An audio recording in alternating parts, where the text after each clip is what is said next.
창세기 41장이고요. 오늘은 좀 본문이 길어요.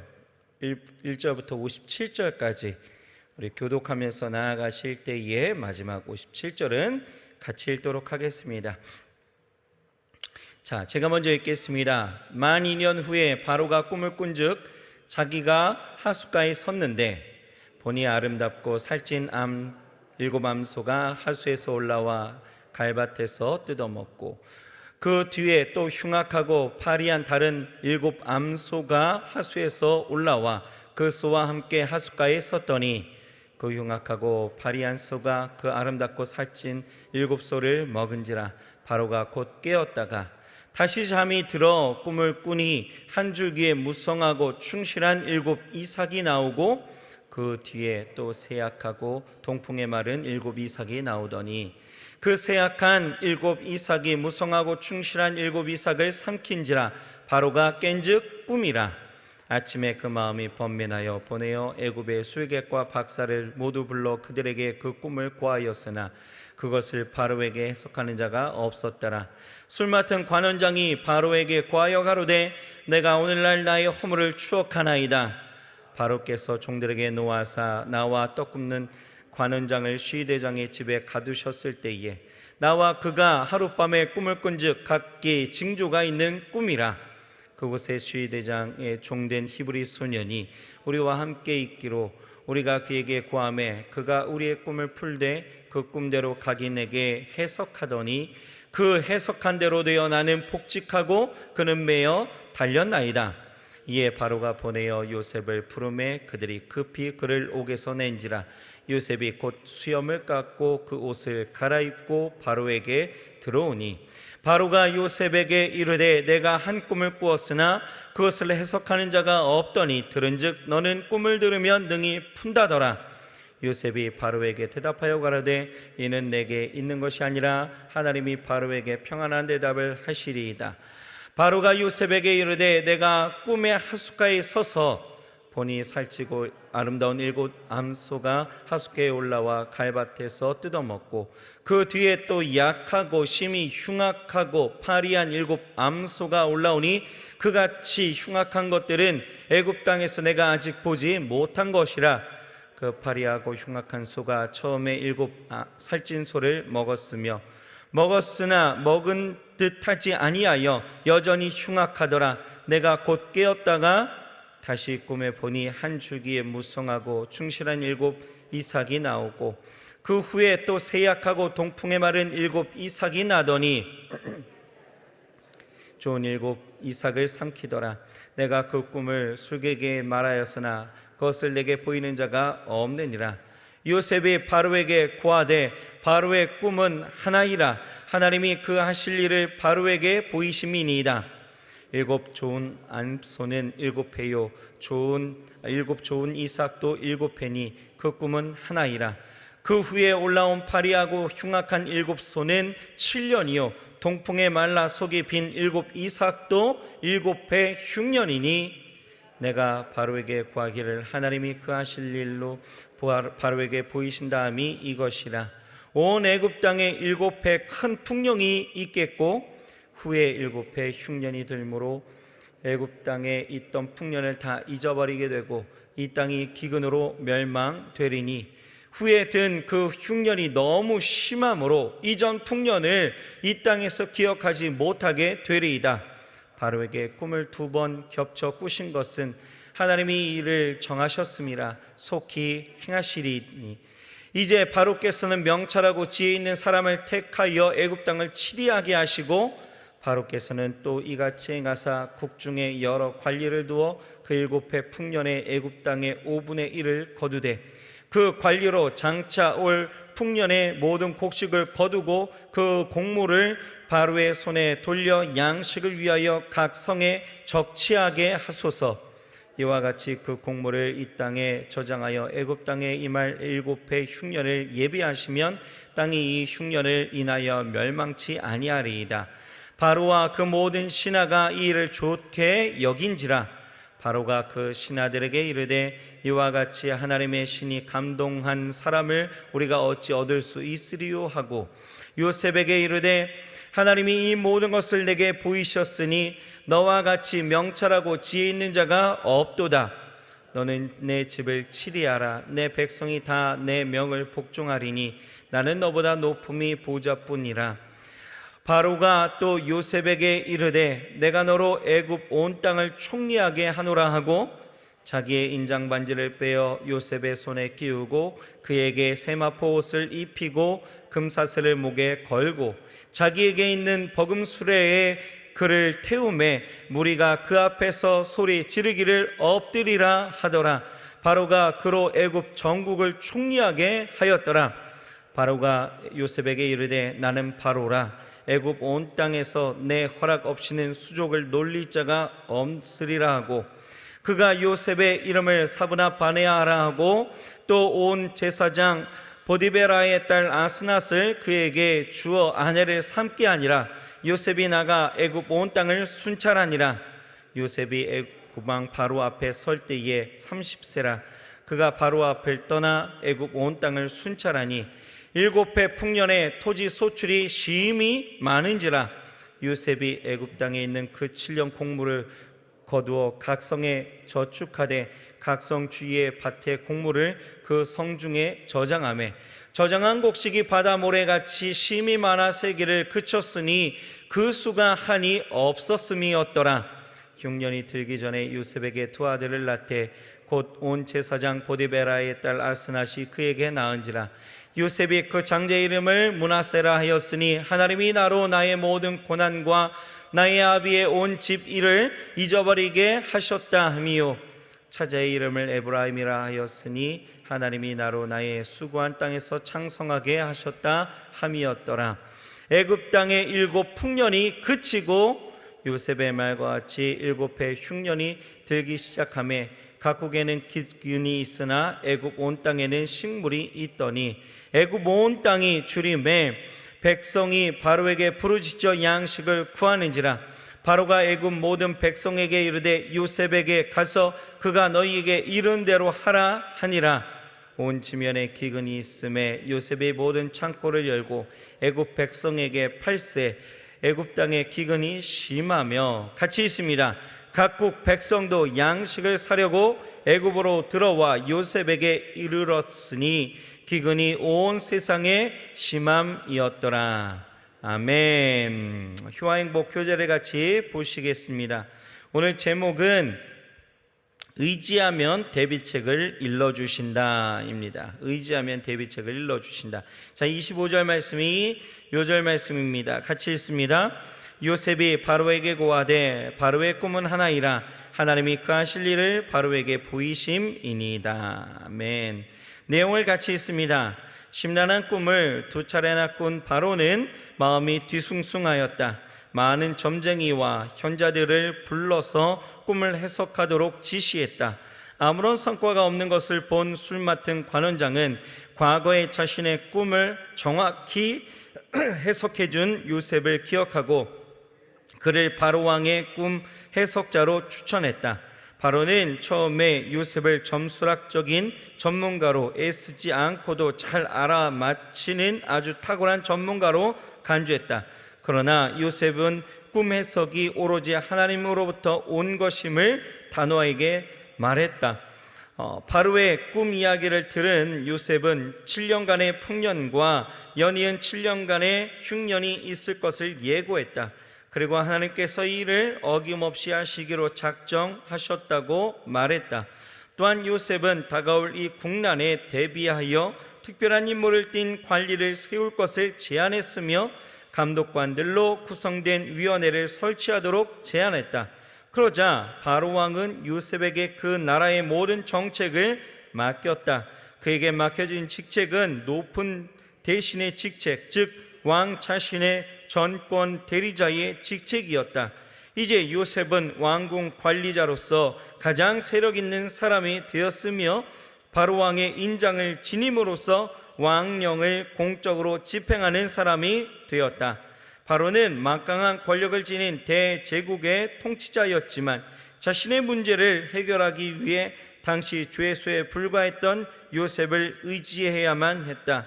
실로 보잘것없는 신분의 요셉이 이처럼 높아질 수 있었던 비결은 오직 하나, 하나님께서 그와 함께 하셨기 때문이다. 신앙인의 힘의 근원은 지식의 많고 적음이나 지위의 높고 낮음에 달려있지 않다. 신앙인의 진정한 힘은 인간의 지식과 지위를 초월해 계시는 하나님과 바른 관계를 맺고 있느냐가 달려있음을 기억하자. 아멘. 자, 오늘 본문이 주시는 말씀을 통해서 우리가 깨닫는 것을 몇 가지 좀 생각해 보고자 합니다. 우리 내용을 잘 알고 있으니까 하나님이 오늘 이 시간에 우리에게 주시고자 하는 그 메시지가 무엇인지 좀 생각해 보고자 하는데요. 첫째는 하나님의 뜻은 그 정하여진 때에 반드시 성취된다라는 것을 우리에게 말씀하고 있다라는 거예요. 자, 1절 말씀을 보게 되어지면 만 2년 후에 바로가 꿈을 꾸었다라고 이야기하는데, 만 2년 후 언제입니까?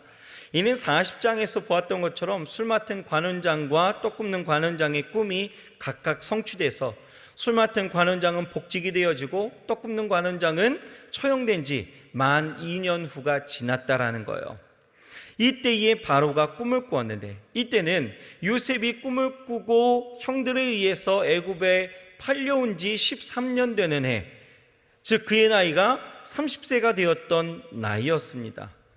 어떻게 보면 이제는 요셉도 자신이 꿈꾸었던 그 모든 일들에 대해서 그냥 백일몽에 지나지 않다라는 사실을 인정해야 될 만큼 시간이 꽤나 지나갔고 나이도 굉장히 많이 들게 되어졌다라는 거죠. 지금의 상황으로 보면 당장에 감옥에서 나아가는 일이 문제이지, 이 꿈이 어떻게 성취될지, 이것이 되는지 안 되는지, 이것이 중요하지 않았던 상황이었습니다. 술 관원장에게 복권이 되면 자기를 생각해달라고 했는데, 사람이 화장실 들어갈 때랑 나올 때가 다르다고, 그렇게 2년을 계속해서 감옥에 있었고 아무 소식이 없었다라면 당장에 지금 감옥에서 나가는 것이 문제이지, 그것이 혈안이 되어져서 그것이 집중되어졌던 문제가 되었던 거지, 다른 거, 꿈, 이런 건 별로 생각하지 않았을 것입니다. 하지만 요셉이 이처럼 완전히 절망적인 상황 가운데 있을 때에 드디어 하나님은 어떻게 하셨어요? 그 뜻이 이루어지기까지 이제 그 모든 일들을 시작하셨다. 그리고 그 모든 과정을 이제 보이셨다라는 것입니다.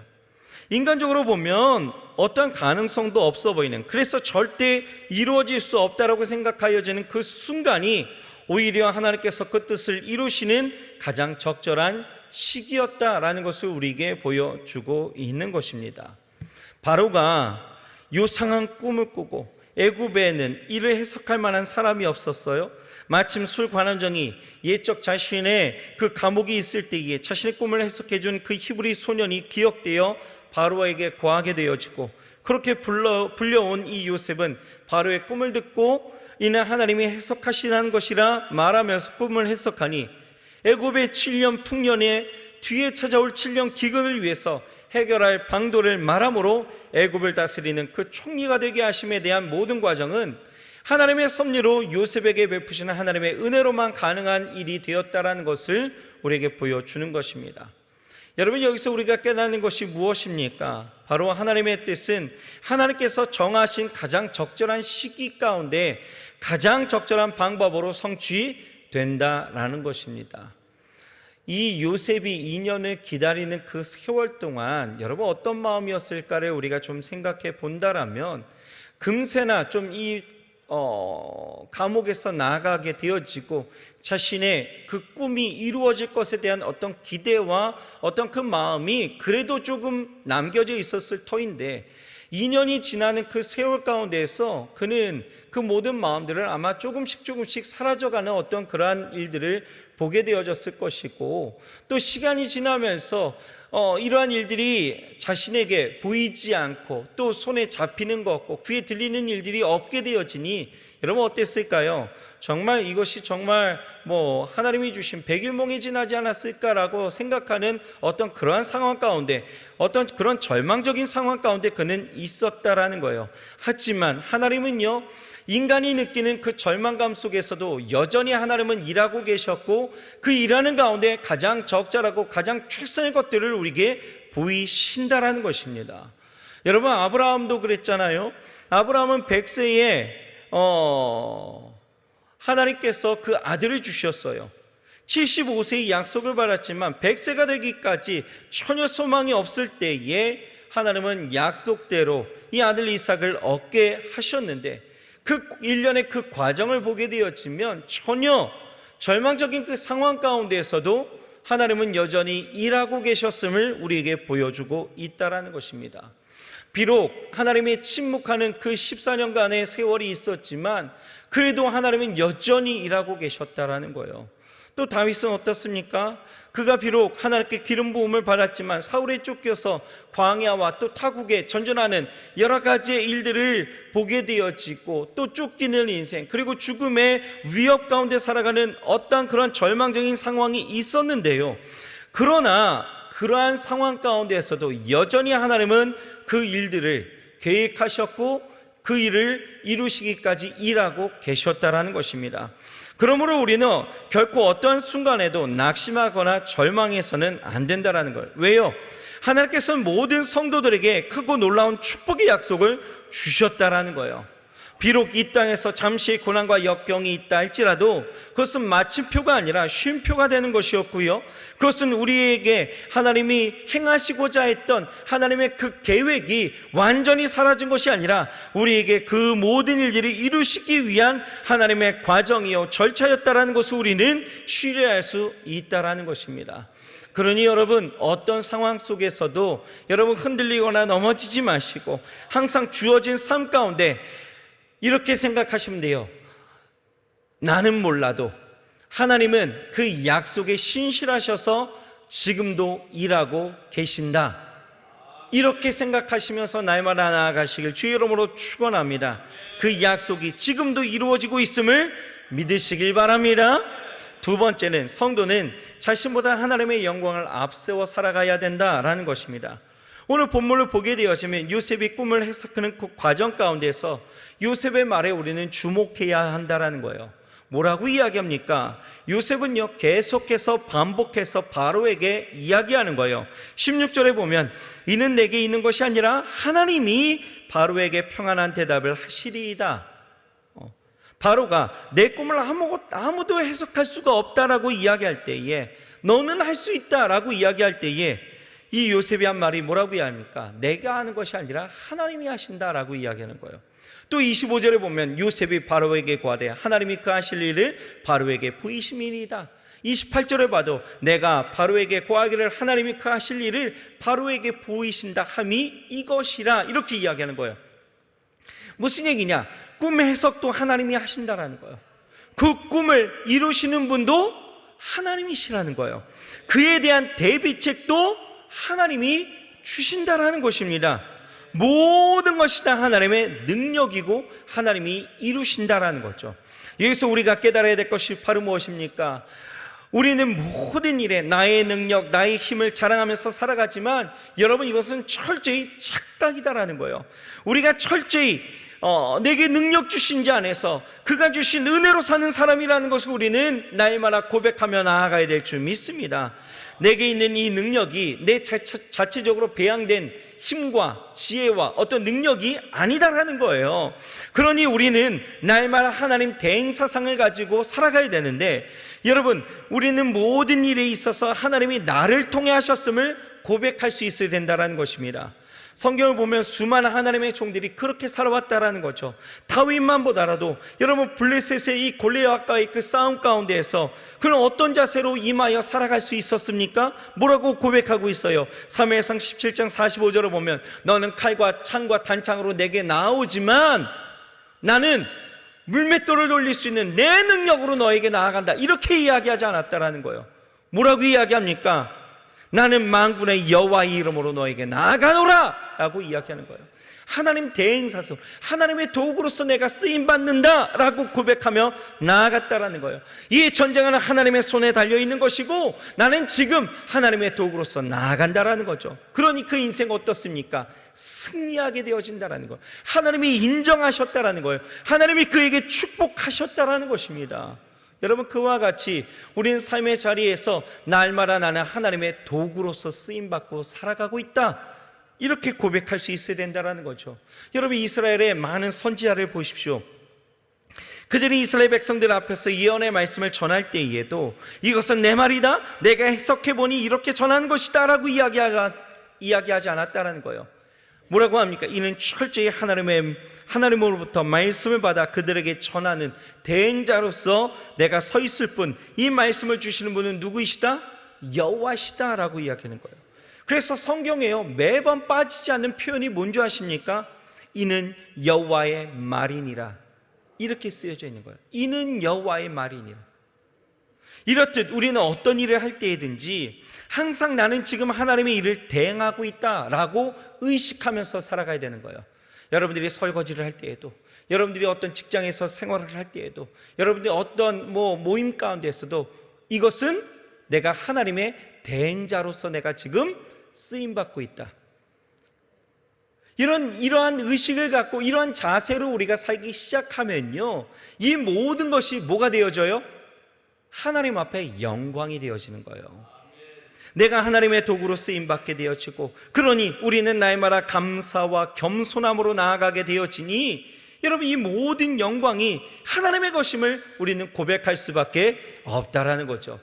그래서 여러분, 베드로전서 4장을 보게 되어지면 여러분, 베드로가 뭐라고 권면하느냐? 만일 누가 말하려면 하나님의 말씀을 하는 것 같이 하고, 누가 봉사하려면 하나님의 공급하시는 힘으로 하는 것 같이 하라라고 말씀하고 있는 것입니다.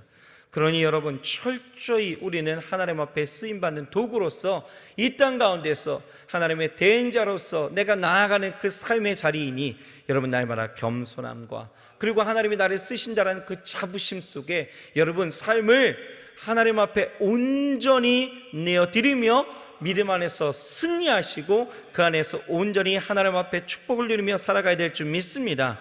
마지막으로 여러분, 성도는 평안할 때 이 환난의 때를 잘 대비해야 된다는 것을 우리에게 말씀하고 있다는 거예요. 36절을 보게 되어지면 요셉이 바로에게 이 풍년의 때에 어떻게 하래요? 곡식을 저장하라잖아요. 5분의 1을 저장하라잖아요. 그래서 흉년을 인하여서 멸망치 않게 되어질 것을 고백하게 되어집니다.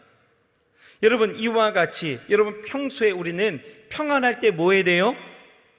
평안할 때 어려운 때를 대비할 수 있는 지혜를 가져야 된다는 거예요. 여러분, 솔로몬이요, 이 전도서를 통해서 만사에는 때가 있다라고 이야기하면서 죽을 때가 있으면 태어날 때가 있다는 거예요. 그죠? 태어날 때가 있으면 죽을 때가 있고, 심을 때가 있으면 거둘 때가 있고, 이렇게 14번이나 계속해서 때가 있다라고 이야기하면서 우리에게 말씀하시고자 하는 그 요지는 무엇입니까? 좋은 때가 있으면 뭐 할 때도 있다? 나쁜 때도 있다, 안 좋을 때도 있다라는 거예요. 그러니 좋을 때는 뭐 해야 된다? 그냥 편함을 그냥 막 누리면서 살아갑니까? 아니라는 거예요. 평안할 때 더욱더 이 어려운 때를 우리는 대비하면서 살아가야 된다라는 것을 우리에게 말씀하고 있다라는 것이죠. 여러분, 우리 인생 가운데서 우리는 날마다 이 어려운 때를 항상 대비하면서 살아갈 수 있는 지혜로운 사람들이 되어야 할 줄 믿습니다. 같은 시험을 당해도 어떤 성도는요, 시험을 이기고 더 성숙한 믿음을 갖는 것의 반면에 또 어떤 성도들은 시험을 견디지 못해서 낙심하고 또 그 자리에서 주저앉아 심지어는 그 신앙을 버리기까지 하는 이 모습들을 볼 수가 있어요. 왜 그렇습니까? 그것은 이 평소가 중요한 거예요. 이 평소의 시험에 대해서 우리가 얼마나 대비하고 또 얼마나 영적인 이러한 풍성함을 채워가고 있었느냐, 그렇지 않느냐의 문제였다라는 것이죠. 쉽게 말해서 평소 기도에 힘쓰고 말씀 배우기를 기뻐하면서 하나님을 예배했던 성도들은 시험이 와도 능히 견뎌 이기는 거예요. 하지만 영적인 생활을 게을리한 성도들은 어떻습니까? 시험이 정말 시험이 되어져서 넘어지고 포기하는 사람들이 있다라는 것이죠. 여러분, 사단의 시험을 결코 얕보지 마시기 바랍니다. 사단은요, 호락호락 우리를 놔주지 않을 뿐더러 이 작전이요, 치밀하고 강력해서 우리가 우리의 힘으로 능히 이기고 견뎌낼 수가 없다라는 거예요. 그러니 우린 평안할 때 항상 말씀과 기도로 우리의 심령 가운데 사단의 계략보다도 더 강력한 하나님의 사랑으로 날마다 채워가야 될 줄 믿습니다. 그 사랑 안에 거하고 그 은혜 가운데 거하면서 날마다 하나님이 주신 힘을 의지하고 확신하면서 살아간다라면 반드시 여러분 우리의 인생 가운데에서 놀라운 주의 은혜와 축복, 이 요셉의 그 기지와 또 하나님이 주신 그 방법을 통하여서 애굽의 그리고 각국의 기근을 잘 이겨낼 수 있었던 것처럼 우리 안에도 어떤 시험과 어려움이 다가와도 능히 이길 수 있는 하나님의 놀라우신 은혜가 우리 가운데 넘치게 되어질 줄 믿습니다. 기도하시겠습니다. 사랑의 하나님 감사합니다. 오늘 이 시간 주의 사랑하는 성도들 아버지 하나님이 기억하여 주옵소서. 이들의 삶을 주여 축복하여 주시옵소서. 간절히 바라고 믿고 소망하는 것들을 다 이루어 주시옵소서. 온전히 하나님의 뜻이 하나님이 정하여 주신 그때에 이루어짐을 신실하게 믿고 나아갈 수 있도록 인도하여 주시옵시사. 지금도 일하시는 하나님을 바라보며 나아가게도 하여 주옵시고, 삶의 자리에서 아버지 하나님의 내 영광을 취하여 살아가는 것이 아니라 날마다 하나님을 대신하여 사는 그 삶의 자리임을 깨닫기도 하여 주셔서 하나님의 영광을 앞세워 살아갈 수 있도록 인도하여 주시옵시고, 날마다 평안할 때 이 환난의 때를 대비하며 살아갈 수 있는 지혜로운 성도들 다 되게 주여 축복하여 주시옵소서. 예수님의 이름으로 감사하며 간절히 기도드렸사옵나이다. 아멘.